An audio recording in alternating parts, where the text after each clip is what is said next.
विनय न मानत जलधि जड़ गए 3 दिन बीत, बोले राम सकोप तब भय बिन होए न प्रीत।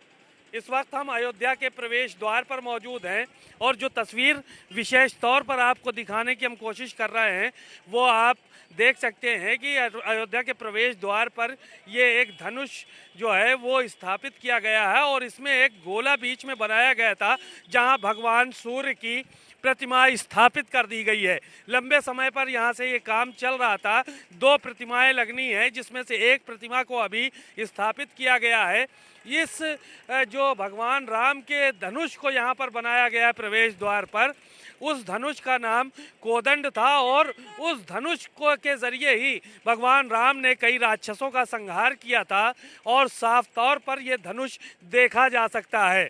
और उन्होंने समुद्र को भी चेतावनी इस बात की दी थी कि अगर वो रास्ता नहीं देता है तो वो उसको हमेशा हमेशा के लिए सुखा देंगे। उस वक्त समुद्र खुद प्रकट हुए और उन्होंने रास्ता बताया कि आपका नाम लेकर अच्छों की नैया पार हुई है। और फिर नल और नील ने पत्थर डाला जिससे जो है वो श्रीलंका तक एक पुल बना और फिर लंका पर विजय प्राप्त हुई। बहरहाल जिस तस्वीर की हम बात कर रहे हैं ये गोलाई से बना हुआ है।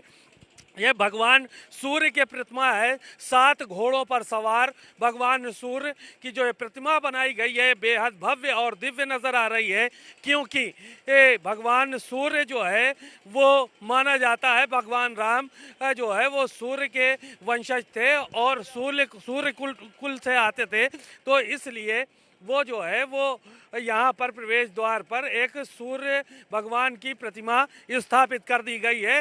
कोदंड जो धनुष का स्वरूप बनाया गया है उसके ठीक ऊपर, क्योंकि ये भी माना जाता है कि जब राज्याभिषेक हुआ था भगवान राम का तो उस वक्त भगवान सूर्य इसी अयोध्या में कई देवी देवताओं के साथ दर्शन करने के लिए आए थे और अयोध्या में 1 महीने तक भगवान राम के दर्शन नहीं हो पाने के चलते उनका रथ सूर्य कुंड पे के पास स्थापित हुआ था और अयोध्या में 1 महीने तक रात नहीं हुई थी। बहरहाल ये तस्वीरें बेहद भव्य और दिव्य नजर आ रही हैं। साथ ही साथ यहाँ पर 40 सूर्य स्तंभ भी बनाए गए हैं जो भी सूर्य कुल के होने का प्रतीक अपने आप में दर्शाते हैं। कैमरामैन पंकज निगम के साथ सीमा नकवी, भारत समाचार, अयोध्या।